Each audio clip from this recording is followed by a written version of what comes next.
حضرت ابو ہریرہ رضی اللہ تعالی عنہ فرماتے ہیں کہ مجھے ایک دن بھوک اتنی لگی کہ میری کمر سیدھی نہیں ہو رہی تھی اور میرے لیے مشکل تھا کہ میں نماز بھی پڑھ سکوں۔ بھوک کی شدت اتنی تھی، کئی دنوں سے کھایا پیا کچھ نہیں تھا۔ اب کسی سے سوال کروں تو یہ بھی مجھے گوارا نہیں تھا، تو میں ایک ایسے گوشے پہ بیٹھ گیا مسجد نبوی کے کہ جہاں سے لوگوں کا گزران ہوتا تھا، اور میری آرزو یہ تھی کہ کوئی شخص گزرتا ہوا میرے چہرے کو پڑھ لے اور میرے درد کا مداوع کر دے، مجھے سوال کی نوبت بھی نہ آئے اور میرے درد کا درمان بھی ہو جائے۔ لیکن جو بھی آتا وہ سلام لے کے گزر جاتا، کسی نے میرے اندر اترنے کی کوشش نہ کی۔ شاید جلدی ہوگی سب کو کہ جلدی جلدی اندر جائیں اور حضور کا دیدار کریں، اس طلب نے فرصت نہ دی کہ کوئی شخص مجھے غور سے دیکھے اور پھر میرے مسئلے کو سمجھنے کی کوشش کرے اور میرے درد کا درمان کر دے۔ خیر حضرت ابو بکر رضی اللہ تعالی عنہ آئے، میں نے ان سے کوئی آیت قرآنی کے بارے میں سوال کیا۔ میری غرض یہ تھی کہ یہ آیت قرآنی بھی بتا دیں گے اور ساتھ یہ میرے مسئلے کو بھی اس دوران سمجھ جائیں گے، لیکن وہ بھی جلدی میں تھے، انہوں نے مجھے آیت بتائی اور آگے چلے گئے۔ پھر حضرت عمر رضی اللہ تعالیٰ عنہ آئے، میں نے ان سے کوئی شرعی مسئلہ پوچھ لیا۔ میرا خیال تھا کہ میں مسئلہ پوچھوں گا تو وہ مسئلہ بتانے لگیں گے تو میرے چہرے کی نقاہت اور کمزوری کو دیکھ کے میرے مسئلے تک پہنچ جائیں گے اور میرے کھانے کا انتظام کر دیں گے، لیکن شاید وہ بھی جلدی میں تھے، انہوں نے بھی مسئلہ بتایا اور آگے چلے گئے اور اصل مسئلے تک نہ پہنچ پائے۔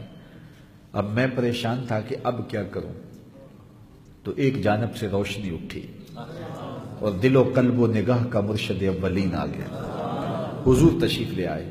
تو حضور نے مجھے دیکھا تو میں حضور کو مسئلہ ہی پوچھ لیا، تو حضور نے میری جانب غور سے دیکھا، پھر مسکرا کے بولے، ابو ہریرہ بھوک لگی ہوئی ہے؟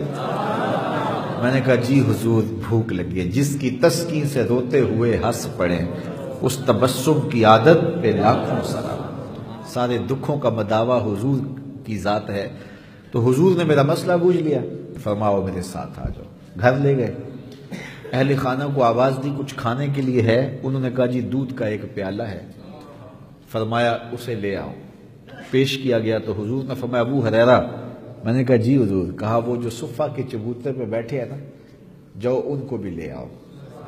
حضور کو صرف ان کی بھوک کا خیال نہیں، ان کی بھوک کا بھی خیال ہے، کہا ان کو لے آؤ۔ کہتے ہیں میں چلا گیا، لیکن دل میں یہ تھا کہ دودھ کا ایک پیالہ ہے، اور وہ لوگ تھے 70 کے قریب جو اس وقت صفہ پہ بیٹھے ہوئے تھے، میں ان کو بلا لایا۔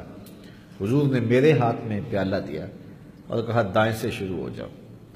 آزمائش تو بڑی ڈاڈی ہے، جو بھوک سے تڑپ رہا ہو تو اس کو ہی کہا جائے اور پیالہ بھی ایک ہی ہو۔ تو کہتے ہیں کہ میں نے تعمیل حکم کرتے ہوئے دائیں جانب سے جو پہلا شخص تھا اس کو دودھ کا پیالہ پیش کیا، اور میں نے دودھ کے پیالے میں نظر بھی رکھی، اور جب وہ سیراب ہو کے پی گیا تو میں نے دیکھا کہ ایک قطرہ بھی کم نہیں ہوا۔ مجھے تسلی ہو گئی، میں نے دوسرے کو دیا، تیسرے کو دیا، حتیٰ کہ 70 آدمی دودھ پی گئے، لیکن لگتا تھا رب نے اس دودھ کے پیالے کا تعلق کوثر کی نہر سے جوڑ دیا۔ پھر حضور نے مجھے فرمایا ابو ہریرہ کون باقی؟ میں نے کہا حضور ایک آپ باقی، ایک میں باقی۔ حضور نے فرمایا تم پیو، میں نے پیا اور سیراب ہو کے پیا۔ فرمایا اور پیو، میں نے اور پیا۔ فرمایا اور پیو، میں نے کہا مجھے اس رب کی قسم ہے جس نے آپ کو حق کے ساتھ مبعوث کیا ہے، میرے میں ایک قطرے کی گنجائش بھی نہیں۔